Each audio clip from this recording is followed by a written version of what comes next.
C'est bon? OK. C'est beau. Voilà, elle a enregistré. Alors, go. OK. Bien. Alors, j'ai posé une question, je n'ai pas suivi la réponse en fait. Madame, est-ce que je peux savoir comment vous appelez? Je vous ai dit que je m'appelais Alice. Ah, OK, d'accord. Je n'ai pas suivi. Désolée déjà. Voilà, Madame Alice, ce que je vais essayer de vous donner en quelques secondes, n'est-ce pas, le déroulement, comment ça va se passer notre séance d'aujourd'hui. Donc, voilà, vous m'avez expliqué votre situation. Je vais, n'est-ce pas, avec vous, essayer de chercher, n'est-ce pas, la source du problème et ensemble, nous allons voir quelle est la stratégie la mieux adaptée pour votre situation. J'espère que ça vous arrange comme cela. OK. Voilà. Vous m'avez dit que vous êtes marié depuis quelque temps à l'église et que dès lors votre mariage, il n'y a pas d'harmonie dans votre mariage. Alors, j'aimerais vous demander, est-ce que vous avez fait la préparation au mariage? Non, nous n'avons fait Oh, aucune préparation. Nous sommes rencontrés et 3 mois après, nous nous sommes mariés parce que nous avons été convaincus que c'est la volonté de Dieu. d'accord. Vous m'avez dit que vous êtes chrétienne. Est-ce que votre mari, lui, est-ce qu'il est enfant de Dieu? Est-ce qu'il vit sa foi? Oui, c'est un enfant de Dieu. OK. Vous savez, madame, ce que vous venez de par les explications que vous m'avez données, votre mari, il vous humilie, n'est-ce pas? Il vous rabaisse. Vous allez m'excuser d'être direct, mais je dirais tout simplement ici que votre mari est un manipulateur. C'est peut-être un peu dur, mais il faut mettre les mots sur les mots pour que vous compreniez vraiment de quoi est-ce qu'il s'agit, de quoi est-ce qu'en fait, je vais dire, vous souffrez pour qu'ensemble, nous puissions, n'est-ce pas, essayer de trouver la bonne stratégie qui passerait, n'est-ce pas, à votre situation. Donc, votre mari, il essaie, n'est-ce pas, de vous séparer peut-être de la famille parce qu'avec tous ces manipulations qu'il faut autour de vous, vous avez tendance à vous replier sur vous. Donc, je ne sais pas si vous pouvez me confirmer si c'est vraiment, si c'est dans votre cas, si c'est vraiment ce qui se passe. Oui, effectivement. Effectivement, c'est ça. D'accord. Je rends grâce, n'est-ce pas, au Seigneur pour cela. Et puis, je vais m'arrêter ici quelques secondes pour prier, pour remercier l'Éternel de nous avoir donné, n'est-ce pas, cette clarté d'esprit. Si vous êtes d'accord, nous pouvons le faire. Moi, je ne veux même plus qu'on prie beaucoup, hein, parce que là, on a déjà prié. Moi, j'ai déjà beaucoup prié. Moi, je suis Je vous venue pour les stratégies. Donc, les pasteurs, Ah, on a prié. parce que J'ai dû vraiment, jeûner. vous allez trouver, J'ai trop vous jeûné. allez trouver des personnes comme ça. Ça, c'est très Oui. bien. Allez, très beau Moi, jeu. là, vraiment, oh, je ne veux plus prier. Oui, oui, Mm. madame, je vous comprends très bien. Je vous comprends très bien, mais vous allez comprendre que sur mes vidéos, toutes mes stratégies sont basées sur Christ. Parce que Christ, c'est celui-là qui a établi le mariage. Christ, c'est celui-là il est le maître, en fait, de toute autorité. Vous êtes sous l'autorité de votre mari, mais votre mari est sous l'autorité de Christ. Même s'il n'est pas chrétien, même s'il ne vit pas sa foi, pardon, vous avez dit qu'il est chrétien, même s'il ne vit pas vraiment sa foi, parce que en étant manipulateur, ce n'est pas le fruit de l'esprit. Donc, ça montre qu'en fait, qu'il ne vit pas vraiment sa foi. Bravo, Aristide. Ici, Non, on moi, je met ne un veux point. pas. Je sais que vous êtes Est-ce chrétienne. que vous m'entendez ici? Ici, on met un point pour attirer l'attention de tout le monde. Donc, vous allez tomber sur les cas comme le cas comme le cas d'Aurélie. Donc, tomber sur les cas de personnes qui ne croient même plus à la prière. Et vous voyez ici, qu'est-ce qu'Aristide a fait? Aristide est resté sur sa position. Elle est restée sur sa position pour dire, Madame, vous avez suivi ma vidéo et si vous avez suivi ma vidéo, vous avez affaire ici à une femme de prière. Donc, je ne fais pas les accompagnements sans la prière. Donc, il faut que vous affirmez vos foi. Ça, c'est très important et je me suis permise de m'arrêter sur ce point. Que personne ne vous ébranle par rapport à votre position de conseillère matrimoniale et spirituelle. Donc, vous n'êtes pas une conseillère comme les cas de conseillères mondiaux ou de conseillères mondiales, je le dirais de cette manière, qui conseillent sur la base de leur feeling personnel. Quand tu as choisi d'être sous cette fondation-là, hein, de travailler avec la parole de Dieu, malheureusement, c'est ça. On reste sur sa position. On affirme sa foi. Ou la cliente accepte ou la cliente n'accepte pas. Mais pour vous, c'est ça. Donc, il n'y a pas de négociation. Ça, c'est très bien, Aristide. Là, je le dis à tout le monde. Restez sur vos positions, que personne ne vous fasse vous sentir mal à l'aise ou bien que vous commencez par dire, ah non, comme elle n'est pas chrétienne, je vais aller dans son sens. Non, vous n'allez pas dans le sens des clientes. Vous restez sur vos positions. Bravo, Alti. Bravo. Bravo. Bravo. Donc, à ce niveau-là, ce que j'ai ressenti pour toi, j'ai ressenti, il n'y a pas assez de travail sur le sujet de la manipulation. Donc, il y avait beaucoup d'hésitation. D'accord? Il y a beaucoup d'hésitation. Je vous ai laissé toute une semaine pour que vous venez en jeu de rôle. Je veux le jeu de rôle avec des personnes qui maîtrisent le sujet, qui maîtrisent le conseil. Et si vous avez fait assez de recherches sur comment vivre avec un manipulateur, comment répondre à un manipulateur, comment conseiller les femmes dans le domaine de la manipulation, vous n'aurez pas à me faire pour chercher le mot. D'accord? Donc, vous aurez des ressources pour pouvoir soutenir vos conseils. Il reste de travail un peu à faire à Aristide. Yeah. Mais j'ai beaucoup aimé. Lorsque la femme a voulu te faire comme ça, tu étais stricte. Alors, on va changer de rôle. Aristide est ici une femme qui a des problèmes. Elle explique sa situation rapidement en 2 minutes à la conseillère qui est Aurélie. Et je vais essayer un peu d'écouter un peu l'intervention d'une conseillère matrimoniale. Go. Bonjour, madame. Bonjour. Oui, je suis Aristide et j'ai été recommandée par une de vos clientes parce que je suis vraiment à bout dans mon mariage. Je suis presque sur le point de me séparer de mon mari parce que je n'en peux plus. J'ai même peur de quand il rentre à la maison parce que il me brutalise. Il est toujours en train de, dès que j'ouvre une parole, il la retourne contre moi et puis parfois ça finit sur une brutalité physique. Je ne sais pas ce que je dois encore faire. On s'est mariés, c'était le monde vraiment aux anges, tout était bien. Mais à partir d'un certain moment, il a complètement changé. Je ne sais vraiment pas pourquoi. J'ai vraiment besoin de votre aide. Effectivement, euh, vous avez dit que vous avez suivi mes vidéos. Et est-ce que vous êtes une enfant de Dieu, vous êtes chrétienne? Vous croyez en Dieu? Oui, madame, je crois en Dieu. Ok. Est-ce que vous permettez que nous puissions prier? Avec plaisir, madame. Ok. Seigneur, nous voulons te rendre grâce pour ce rendez-vous.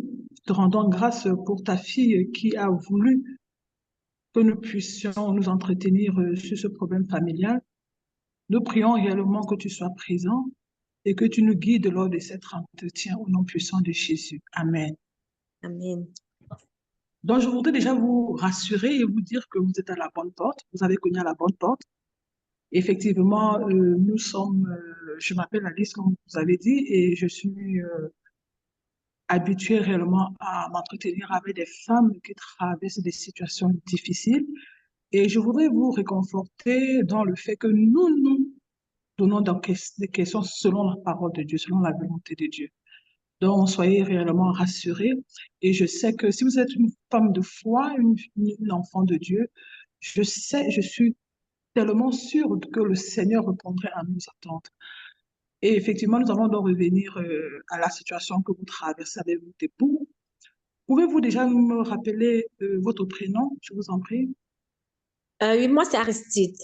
Aristide, effectivement. Aristide, depuis combien d'années est-ce que vous êtes marié? Ça fait 5 ans. Ça fait 5 ans. Donc, vous avez dit que vous subissez, votre mari vous méprise, il retourne les situations contre vous et vous vous sentez très mal à l'aise dans votre foyer. Est-ce qu'en dehors de ce que vous avez relaté, il y a d'autres situations donc, qui vous mettent mal à l'aise, d'autres souffrances que vous vivez dans ce foyer? Oui, par exemple, il suffit juste, il rentre du travail, que je fasse à manger, que je serve à manger. il va trouver toujours une raison pour me faire comprendre que je ne sais pas cuisiner, que je cuisine mal, je ne suis pas la meilleure des cuisinières du monde et tout ça. Donc, Effectivement. moi, ça me blesse vraiment. OK. Au travers de ce que j'ai écouté, je pourrais dire que votre mari, bon, c'est vrai qu'il a des traits d'un manipulateur, mais je voudrais savoir, est-ce qu'il a un double visage? Quelle est son attitude par rapport à votre entourage? Quelle est son attitude par rapport à vos douleurs, à votre souffrance? Est-ce qu'il est sensible à cela? Est-ce qu'il y a des moments là de l'empathie, de la compassion? Euh, Au niveau de vos rapports avec lui, est-ce que il fait parfois preuve d'humilité? Pour vous, qu'est-ce que vous traversez? Qu'est-ce que vous pouvez me dire à ce sujet? Oui, madame, dans notre entourage, en fait, on l'apprécie beaucoup. On trouve que Oui, voilà, je suis heureuse de la voir parce que c'est un mari exemplaire et tout. Mais à la maison, je dois l'avouer, je suis pas très à l'aise face à la maison. Même lorsque j'essaie de chercher la conversation, il trouve que j'exagère, il trouve que je veux avoir beaucoup voilà, beaucoup d'attention et je me replie sur moi, en fait. Je ne dis plus rien. effectivement. Vous avez même dit que vous avez peur de lui. Exactement. Effectivement. Moi, je pourrais, sans hésiter, vous dire que votre mari a des traits d'un manipulateur, d'un pervers narcissique, s'il ne ressent vraiment pas votre douleur. Et à ce stade, il y a des stratégies vraiment que je peux vous proposer pour pouvoir résoudre vraiment cette situation que vous traversez dans votre foyer. Est-ce que vous êtes prêt pour qu'on en discute? Oui, madame, je suis prête à tout. Et effectivement, je peux vous proposer deux stratégies. La première, c'est déjà de pouvoir une stratégie spirituelle pour pouvoir retrouver votre identité en fait. Parce qu'effectivement, vous avez dit que vous ne vous sentez pas bien, vous posez tellement de questions, vous avez perdu un peu d'estime. Donc, il faudrait que vous puissiez comprendre en fait que vous êtes une fille de Dieu, que vous êtes aimée de Dieu, que vous êtes une belle créature et que vous êtes faite à son image, une créature merveilleuse. Donc, quelles que soient les situations que vous traversez, cela n'influence en rien votre identité face à Dieu qui est votre Père. Donc, je voudrais vous dire cela aujourd'hui, que ce ne sont pas les actions ou les mots que votre époux vous adresse qui définissent qui vous êtes, Je mais vais c'est ce faire que une Dieu définit qui vous intervention êtes. ici. Je fais une intervention ici. Là-dedans, quand elle t'a expliqué la situation, ça j'ai beaucoup aimé. Quand elle t'a expliqué la situation, c'était pas, quand tu écoutes bien et que tu connais, tu maîtrises bien les manipulateurs, elle t'a pas expliqué la situation d'un mari manipulateur. Mais par contre, toi, quand tu lui parlais, tu lui as fait comprendre que c'est de la manipulation. Et là, tu l'as beaucoup aidé. Tu l'as aidé à mettre les mots sur les mots. Elle a, par exemple, commencé par te dire, quand je prépare, il se plaint que je ne suis pas la meilleure cuisineuse, comment on appelle ça, meilleure cook. Je ne suis pas la meilleure cuisine. Cuisinière, Comment on appelle ça? Hein? cuisinière, cuisinière. Cuisinière, Cuisinière. Hein? Je ne suis pas la meilleure cuisinière, je ne suis pas une femme qui connaît préparer. Ça, ce n'est pas de la manipulation. Ça, c'est quelqu'un qui violente verbalement. Elle est en train de violenter sa femme verbalement. Elle est en train de la mépriser, de mépriser son talent. Ce n'est pas un manipulateur. Le manipulateur ne fait pas ça très souvent. Le manipulateur, c'est quelqu'un qui te retourne comme ça dans tous les sens et tu te perds. Tu ne te retrouves pas dans ses points à lui. D'accord? Et là, tu as l'impression que moi, comme si moi, je suis bête. Comme si moi, je suis bête. Et c'est lui qui est content, c'est lui qui est bon plutôt, c'est lui qui est bon. Moi, je suis. Hein, et tu ne te retrouves pas. Il te manipule, il te tourne dans tous les sens. Mais la personne qui te dit, par exemple, que quand tu peux pas, tu connais pas préparer, il te néglige, il te parle mal, ça, les manipulateurs ne font pas ça très souvent. Ils font pas ça très souvent. Donc, elle t'a ramené à comprendre que tu as un mari manipulateur lorsqu'elle t'a reposé la question. J'ai beaucoup aimé ce qu'elle est en train de dire. Donc, autre chose que vous devez savoir ici, il faut beaucoup donner des réponses qui sont pratiques. Des réponses qui sont pratiques, qui amènent la femme à sentir, oh, waouh, la femme, si elle a retrouvé mon problème. elle a retrouvé la solution plutôt à mon problème. Il faut que vous ayez ça. Et ça va toucher beaucoup plus les conseils psychologiques. Allez-y, faites assez de recherches pour que vous ayez des réponses professionnelles. Je ne veux pas vous donner, d'accord? Je ne veux pas vous donner parce que si vous ne faites pas de recherche beaucoup plus psychologique, des réponses psychologiques face à un manipulateur, comment la femme peut reconnaître que là, ici, c'est un manipulateur et voilà une stratégie que je peux utiliser pour vivre avec. Il se peut qu'elle connaisse qu'elle est fille de Dieu, mais elle ne sait pas réellement comment faire pour se relever devant un manipulateur. Tu peux être fille de Dieu, mais le manipulateur va te dire, tu n'es même pas fille de Dieu. Tu peux lui dire que en toi, tu reconnais que tu es fille de Dieu. Le manipulateur va te faire comprendre que tu es le pécheur du monde. D'accord? Donc, psychologiquement, elle a besoin des ressources. Vous allez pousser un peu vos ressources par rapport à comment vivre psychologiquement avec un manipulateur. Je ne sais pas si tout le monde me comprend ici. Alors, Aurélie, tu es sur un pont de conseil qui est très, très important. Je vais te laisser encore continuer pour 2 minutes pour que je t'écoute un peu voir. Donc, effectivement, comme je vous disais, il est important que vous retrouviez votre identité et que vous l'affirmez fermement. Et quel que soit ce que vous entendez comme parole, vous confessez que vous êtes fille de Dieu. Donc, vous allez faire une recherche sur tous les versets de la Bible qui vous parlent de votre identité. Nous avons eu à souligner certains versets qui disent que tu as l'image de Dieu, tu es une créature merveilleuse. Je crois que c'est dans Somme. Donc, vous allez faire une recherche de tous ces versets qui vous parlent de votre identité, de ce que Dieu dit que vous êtes en fait. Pas ce qu'un homme dit que vous êtes.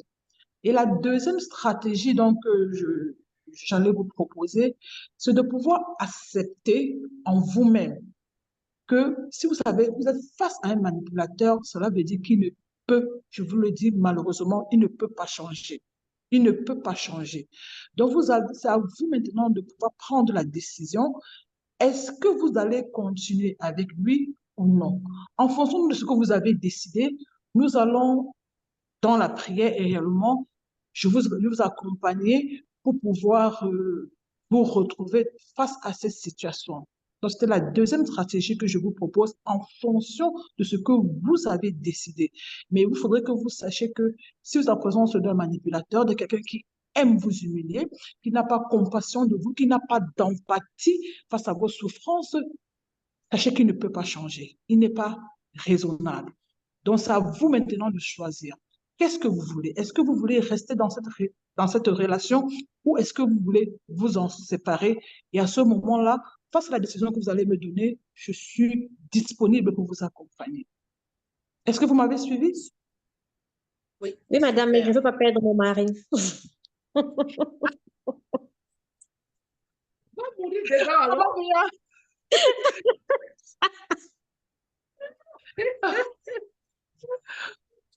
Vous ne pouvez pas perdre votre mari, mais vous êtes prêt à perdre votre vie.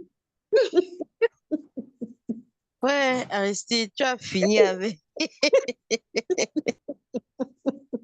Ok. Donc, quand vous avez choisi de ne pas perdre votre mari, ça veut dire que vous avez choisi de rester dans la relation. Nous allons mettre en place un programme de counseling, 1 heure par semaine. Dans ce programme, il y aura de l'écoute, il y aura beaucoup de moments de prière, beaucoup de moments de jeûne, et nous allons ensemble travailler à d'abord votre estime. Parce que si vous avez été victime d'un manipulateur ou d'un pervers, c'est parce qu'en vous, il y avait déjà une faille. Et je crois que lors de nos conseils, nous avons d'abord travaillé sur cette faille et après, nous allons donc procéder à prier pour votre foyer, afin que la main de Dieu puisse toucher le cœur de votre mari pour qu'il soit transformé selon la volonté de Dieu. Est-ce que vous êtes d'accord? D'accord, madame. Ah, ok, merci. Je vous remercie. Ma bien, C'est papa est toujours. fini. C'était super. Tu as beaucoup de ressources, Aurélie, pour conseiller les femmes qui vivent des situations difficiles.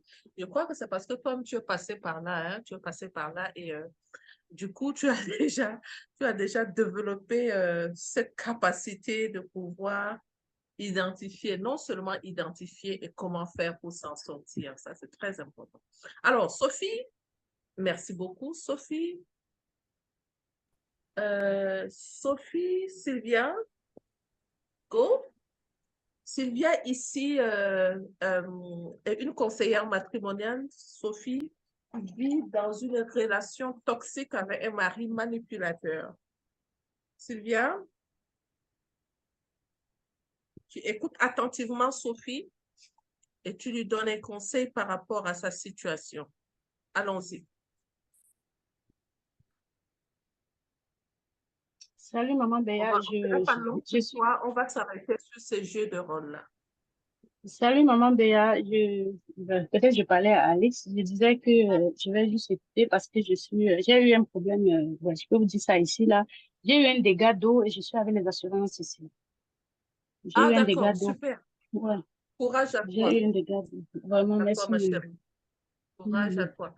Alors, Sylvie Amian, Amian sera conseillère ici et Sophie vit avec un manipulateur. Sophie a besoin de conseils. Bon,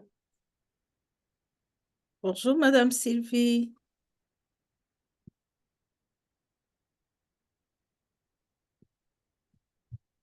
Sylvie, tu nous entends? Oui, je vous entends maintenant. Maman Béa, Super. est-ce que Oui. au niveau des solutions, je vais être franche, je n'ai pas, même dans les jeux de rôle que j'ai eu à faire avec Aristide, je Ouais. n'ai pas vraiment, comment dire, épuré cette partie-là. Ça a OK. été un peu difficile de trouver, enfin, Les je n'ai éléments. pas beaucoup travaillé dessus parce que j'étais vraiment à identifier, comment on dit, ce que c'était qu'un manipulateur déjà. Comme, Tu donc, as eu du mal pour identifier un manipulateur, c'est ça? voilà, c'est plus à OK. ça que je me Est-ce suis que attelée. Aristide a travaillé avec toi sur ces points ou non? Oui, c'est ce qu'on a eu à faire. On n'a pas inversé par contre. Vous n'avez pas inversé, d'accord. Mhm. Super. Est-ce que Aristide était pour toi comme une conseillère et toi, tu avais un Oui, moi, j'étais mari manipulateur? la dame en détresse et Mhm. Aristide était la conseillère. Et OK. le plan qu'elle a émis était vraiment similaire à ceux de Aurélie tout à l'heure. Mhm. Enfin, la Mhm. structure surtout. C'est vrai Mhm. qu'Aurélie a encore plus de ressources que nous, mais a eu Ouais, beaucoup de ressources, mais elle a de retour. la structure Alors était là, identique. je crois que toi, tu dois rester sur les recherches encore plus davantage parce que là, Mhm, ici, on voit que Aristide a eu elle a quand même eu un peu de difficultés, mais elle a essayé. Maintenant, mhm, toi, dans en la vie normale, tu ne seras mhm, pas quelqu'un qui, qui sera comme une femme qui a des difficultés, mais qui sera à la position d'une femme qui doit conseiller. Donc, il ouais, te faut vraiment il te ouais, faut des ressources. Il te faut des ressources, il faut que tu fasses un spécialement peu sur de ce recherche thème-là. sur les ressources, comment s'en sortir, sur les conseils techniques, quels sont les livres que tu pourras conseiller à ta cliente. Il te faut aussi les ressources psychologiques dans cette situation, psychologiquement, comment lui donner des conseils psychologiques pour qu'elle s'en sorte aussi. Il te Mhm, faut des recherches sur ces trois points, spirituel, psychologique et le support écrit pour pouvoir la soulager. J'ai besoin de ça pour cette semaine, s'il te plaît, pour que tu ne manques pas de ressources pour pouvoir conseiller une cliente. d'accord. Alors, Sophie, je vais te mettre avec Destine Simon. Merci beaucoup, Sylvie. Mhm. Sophie, je te mets avec Destine Simon. Sophie a besoin de conseils. Destine Simon, tout à l'heure, tu avais fait le jeu de rôle. Tu étais qui?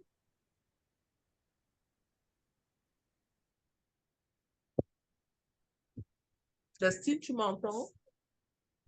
Non, elle ne m'entend pas. Sophie, je te mets avec Emilienne. Donc, Sophie, ici, tu vas conseiller Emilienne qui a une situation. Donc, Emilienne t'explique sa situation et tu es une conseillère matrimoniale. Go.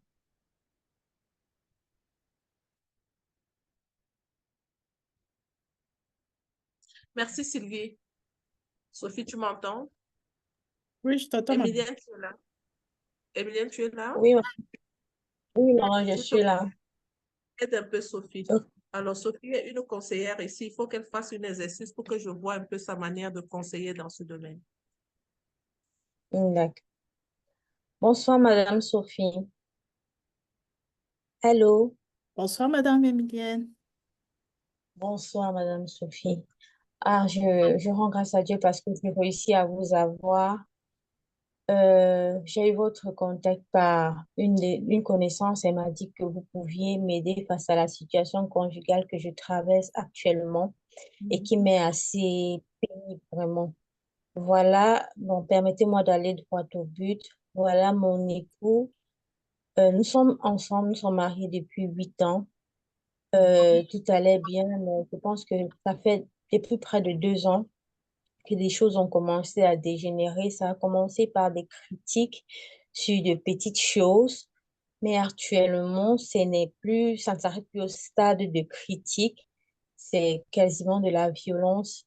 Je veux dire, ce matin encore, c'était presque physique. J'ai bien dit presque, mais psychologiquement, ça ne va pas. Il me reproche tout, ma manière de m'asseoir, ma manière de parler. Je sais pas ce qui a changé au fond, je veux dire, dans ma manière de faire, mais franchement, c'est tout ce que je fais, ça va de travers pour lui. Ça le pousse à bout, il crie sur les enfants, il va même jusqu'à dormir, jusqu'à découcher parce d'après ce qu'il dit, il a du mal à rester dans ma prison, quoi. Bref, je n'ai plus ma place à côté de lui, je me sens vraiment pas bien. Je sais pas, je vous appelle, je me dis, bon, avec ce que j'ai cru entendre de vous, que vous pouviez m'apporter vraiment une solution à ce problème. Voilà. Merci d'avance. D'accord. Merci beaucoup, Madame Emilienne, d'avoir partagé avec moi, d'avoir été ouverte par rapport à la situation que vous traversez avec votre époux. Alors, C'est moi qui vous, pardon? c'est moi qui vous dis merci d'être là pour m'écouter, en fait. Voilà. D'accord. Et merci aussi, effectivement, d'avoir suivi, d'avoir été connecté à ce que je Que la fais. cliente soit relax. Sophie, peps. D'accord, ça va. Bon. Donc, ce que je vais effectivement vous proposer, ici, vous êtes à la bonne place, d'accord? Vous avez frappé à la bonne porte. Euh, on travaille sur les stratégies, on travaille sur la prière, on travaille euh, on va travailler sur vous et aussi on va travailler sur votre vie de couple et trouver le moyen de pouvoir effectivement développer, ramener cette paix, ramener cette harmonie entre vous et votre époux. Parce que je suppose que quand vous vous êtes mariés il y a 8 ans, est-ce que pour vous, déjà pendant les fiançailles ou pendant votre relation, vous pensez que votre mari était quelqu'un de violent ou quelqu'un de non aimable, ou c'est avec le temps que vous avez remarqué ce changement auprès de votre époux? Donc, comme je vous l'ai dit, en 8 ans de relation, 6 ans, je crois que tout était paisible. Donc, il y a 2 ans, vraiment, oui, je me souviens encore, il y a 2 ans où vraiment je le découvre, je découvre une nouvelle personnalité de lui, une nouvelle personne même d'ailleurs. Donc, voilà, au départ, c'était pas ça. C'était vraiment pas ça. D'accord. Donc, au départ, c'était un homme aimable. Au départ, on va dire que c'était l'amour fou. Vous avez vraiment eu cette connexion pendant 6 ans. Et là, il y a 2 ans, effectivement, vous pensez que ça a dégénéré, votre époux a changé. Mais Oui, il a changé. Alors, est-ce qu'il y a eu un changement dans la situation de votre époux? Parce que avant qu'on puisse effectivement aller sur les stratégies, d'accord, c'est vrai qu'on a la prière en premier lieu, d'accord, mais on travaille aussi sur les stratégies qui peuvent être la cause du changement de votre époux, d'accord? Est-ce qu'il y a eu un changement dans son domaine professionnel? Est-ce qu'il y a eu euh, un changement, vous, à l'égard de votre époux?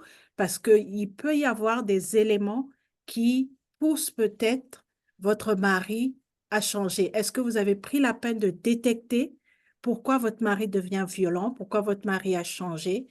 Il y a peut-être eu une transformation, vous n'avez pas fait attention. Donc, on va déjà aller essayer de détecter le point qui fait mal à votre époux afin de pouvoir ramener effectivement cette harmonie et cette paix dans votre ménage. Mais c'est un travail que vous devez faire en premier, comme je vous ai dit, on va vraiment y aller avec la prière. Mais la prière, ce n'est pas tout. On va aussi travailler de détecter le problème. Pourquoi votre mari a changé si ça a été un mari aimable, un mari attentionné, et que là, il y a 2 ans, il a ramené la violence. Est-ce qu'il y a eu un incident qui est un choc que votre mari a pu avoir? Alors, il est important de pouvoir aller détecter ce changement envers votre époux afin qu'on puisse effectivement travailler sur quelque chose qui va ramener votre époux vers vous et qui va vous permettre de retrouver ce bonheur dans votre foyer. Alors, est-ce que vous pensez, je veux revenir encore avec une autre question, qu'il y a eu un changement qui peut pousser votre mari à changer, que ça soit professionnel, émotionnellement ou financièrement? Voilà. Avant de vous appeler, si 2 ans se sont écoulés, c'est parce que justement, j'ai d'abord essayé de faire une introspection, de regarder de fond en comble, parce que comme vous savez, comme je vous l'ai dit de prime abord, bien peut-être vous l'avez ressenti, je suis chrétienne, Mhm. donc, et je sais que la parole de Dieu dit qu'au jour du malheur, assois-toi et réfléchis. Je me suis assise, je me suis interrogée sur moi, je me suis interrogée sur des événements, sur mon environnement, sur son environnement, mais malheureusement, j'ai vraiment pas pu mettre le doigt sur ce qui peut justifier le changement que je vis aujourd'hui de sa part. Donc, justement, c'est parce que de mes yeux, suite à mes prières et autres, je n'ai pas pu déceler euh, l'événement perturbateur que je viens vers vous, en fait. Voilà. D'accord. Hmm. OK, ben, super. Ben, on va vraiment finir par aller détecter l'élément qui bloque, d'accord? Et cela va commencer avec un travail qu'on va faire tous les deux, d'accord? Donc, il y a un programme que je vais quand même vous mettre en place, que je vais vous donner. Cela commencera déjà par des prières qu'effectivement, que vous allez commencer à faire par rapport à votre époux, parce que aujourd'hui, nous savons que Dieu est celui qui est la source dans notre foyer, la source dans notre ménage. Et donc, nous ne pouvons pas faire les choses. Je sais que vous êtes déjà une femme de foi. Et donc, moi, ce que je veux rajouter, en fait... Arrête-moi le conseil des pasteurs. Pardon, maman. Arrête-moi le conseil des spirituels. Oh, Alors, merci beaucoup, Sophie. merci, maman. C'est très super. Tu as les éléments aussi, hein. Tu as les éléments de réponse. Tu l'amènes dans un bon sens. C'est très, très bien. N'oubliez pas, merci Sophie, que Dieu te bénisse. N'oubliez pas la dernière séance, je vous ai associé le manipulateur au pervers narcissique. Donc, lorsqu'on on assiste à cette séance-là, on comprend que vous n'avez pas eu dans la semaine à pousser beaucoup vos recherches. Parce que si vous avez poussé vos recherches, vous allez trouver beaucoup des éléments des pervers narcissiques dans le manipulateur. Et vous allez chercher à résoudre le problème du manipulateur avec les aspects qu'on retrouve chez les pervers narcissiques. D'accord? Donc, ce sont des masques que ces personnes portent et ces masques tombent en réalité dans le mariage. Ces masques, on ne les découvre pas hors du mariage. Ces masques, on les découvre lorsque tu te rends compte que mais je suis où là? Je vis avec qui? Et il faut que je porte un peu de casquette de quelqu'un qui est conscient de la situation. Là, directement, le manipulateur ou le pervers narcissique se rend compte, oh, ma proie est en train de se découvrir. Qu'est-ce qu'il fait? Il va commencer par les clashs, il va commencer par les disputes, les éclats de la voix va commencer dans la maison. Parfois, ça va s'accompagner de violences qui sont des violences physiques. Il y aura beaucoup d'incidents qui vont faire tomber le masque au fur et à mesure. Donc, chez les bons manipulateurs, le masque se remet vite et vous y croyez parfois à nouveau. Vous pensez que ça va changer, mais le masque se remet encore à retomber plus vite. Vous croyez au changement, ça retombe encore au fur et à mesure. Ce type de personnalité a aussi l'art de se faire croire à l'autre que c'est toi qui es le fou, c'est toi qui es la folle. Alors forcément, vous allez commencer à vous remettre en question. Et vous allez commencer à penser que c'est vous qui êtes le problème. Il va commencer à manipuler les gens autour de vous. Donc, quand vous allez vers des personnes pour pouvoir partager cette histoire, la personne ne vous croit plus. La personne va commencer par dire, ton mari là, mais non, ton mari n'est pas comme ça, ton mari c'est donc. Du coup, mais je suis où là? D'accord? Tu es tombé déjà dans un piège. Là, il est important que tu aies confiance en toi. Confiance en toi, c'est que tu ne dois pas perdre ton repère. Confiance en toi sur la base, non, je suis une bonne personne. Je n'accepte pas ce que les gens sont en train de me dire. Je n'accepte pas de vivre cette situation. Alors là, ici, ou il change, ou il accepte qui je suis. Il ne faut jamais accepter, se remettre en question lorsqu'on a en face de lui un manipulateur ou lorsqu'on a en face de lui un pervers narcissique. On ne se remet pas en question selon notre feeling. On ne se remet pas en question selon notre désir de se remettre en question, mais on se remet en question selon ce que la parole de Dieu veut de nous en tant que porteurs de fruits de l'esprit. Et on s'examine à travers la parole de Dieu. On ne s'examine pas par rapport à ce que le manipulateur ou le pervers te dit. Il faut apprendre à retrouver sa liberté. Il faut apprendre à se faire confiance. Donc, faire confiance à votre intuition. Là, ici, on s'en va dans le domaine, je dirais, beaucoup plus technique. D'accord? Vous allez apprendre à définir ce que c'est que l'amour pour soi. Vous allez apprendre au clair à faire face à votre attente personnelle par rapport à vous. Vous allez nettoyer les croyances que lui, il est en train de créer en vous parce qu'il crée vraiment de croyances en vous. Et lorsque vous nettoyez ces croyances, vous restez sur vos croyances personnelles, pas les croyances que le manipulateur t'amène à croire.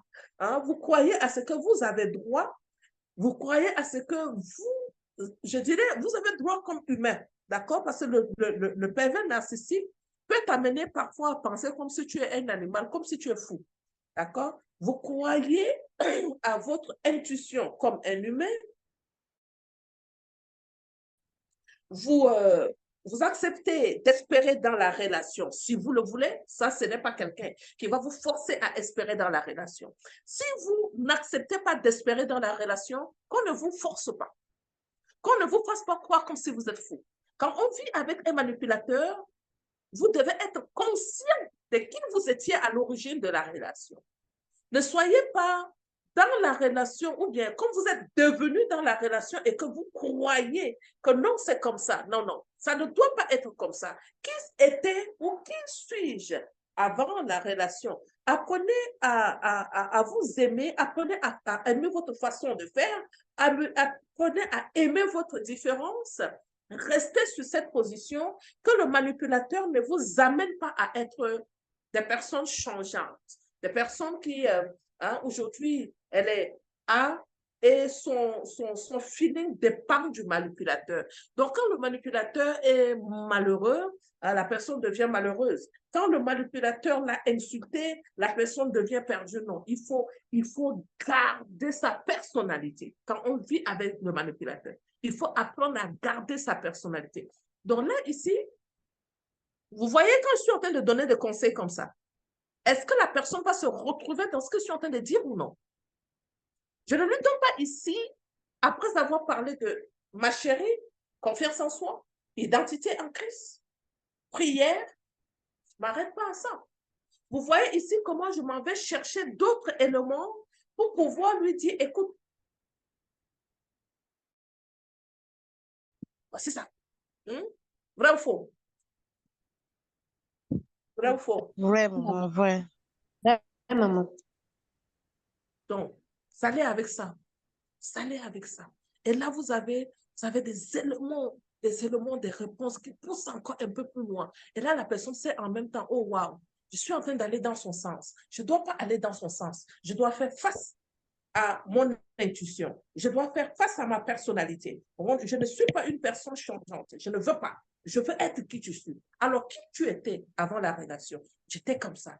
Est-ce que tu étais une personne qui riait beaucoup? J'étais comme ça. Alors, garde-toi comme ça. Ne change pas. Est-ce que tu étais une personne qui bavardait beaucoup? Non, mais je ne bavardais pas. Mais dans la relation, je bavarde. Parce que tu as trouvé un pervers narcissique, il a changé ta personnalité. Donc, tu repars à l'origine. Comment tu étais? Une personne bavarde reste une personne bavarde. Une personne qui ne bavarde pas reste une personne qui ne bavarde. Alors là, tu redresses la personne à redevenir la personne qu'elle était. Et là, on positionne un peu les choses par rapport à ça. D'accord? Donc, je sens qu'on va revenir dessus. Vous n'êtes pas prêt pour que je vous laisse ici à ce niveau pour dire que ça suffit. Non. Donc, on retravaille sur les narcissiques. Et on retravaille encore les conseils à donner au pervers. Ce n'est pas suffisant. Ce n'est pas suffisant. On va rester sur ça et après, on va reprendre le cours. Je vais reprendre le cours avec vous après, mais je veux que vous faites encore un peu de jeu de rôle et de recherche sur les pervers narcissiques. Est-ce que c'est OK pour ce soir? Oui, merci, maman. Oui. D'accord, maman. Bon, Aurélie, je te dis merci parce que c'est toi qui m'as redonné de l'effort pour que je refasse le cours. Sincèrement, j'étais épuisée. Merci beaucoup, maman. Hein, Merci d'avoir été à l'écoute. Merci beaucoup. Merci. Je vais aller trouver mon chéri Coco qui disait ça va, ou non, ça va, il faut te coucher. Elles vont comprendre. Elles vont comprendre. Quand je lui ai dit non, papa, il y en a une qui a cancellé son travail. Elle a pris. Il a dit, oh, pourquoi elle a fait ça? Quand je repars au lit, que Dieu vous bénisse abondamment. Merci. Vous êtes Bonne bien, hein? nuit. Vous êtes formidable. Ne vous sentez pas incapable de le faire. Ça, c'est l'école des conseillères matrimoniales comme ça. Ne trouvez pas que c'est difficile. Acceptez d'apprendre. Acceptez d'apprendre. Donc, vous allez voir que, wow, mais c'est pas facile, hein? Non, c'est pas facile. Mais les répétitions, l'apprentissage au fur et à mesure, ça vous qualifie pour pouvoir conseiller. D'accord? D'accord. Ça va aller? Personne n'est découragé? Non, non, non. Non, non, non. Non, non, non, Après, non. on est là pour apprendre. Super, super, ça va aller. Quand vous allez faire, là, on est au 4e cours aujourd'hui. Quand vous allez finir les 3 mois, je vous garantis, mais non, vous allez dépasser Maman Béa. C'est vrai que non. Écoutez-vous. Allez-y voir Sylvie, elle pourra vous prendre, elle va vous donner des conseils par rapport à cette situation. Vous voyez? Donc, j'aurais déjà multiplié assez de conseillères matrimoniales dans les nations. Et ça va me suivre. Amen. Amen. Que Dieu vous garde, qu'il vous bénisse Merci beaucoup. abondamment. Merci, maman. Bonne nuit. Amen. Bye Merci, bye. bonne nuit à tous. Bye bye.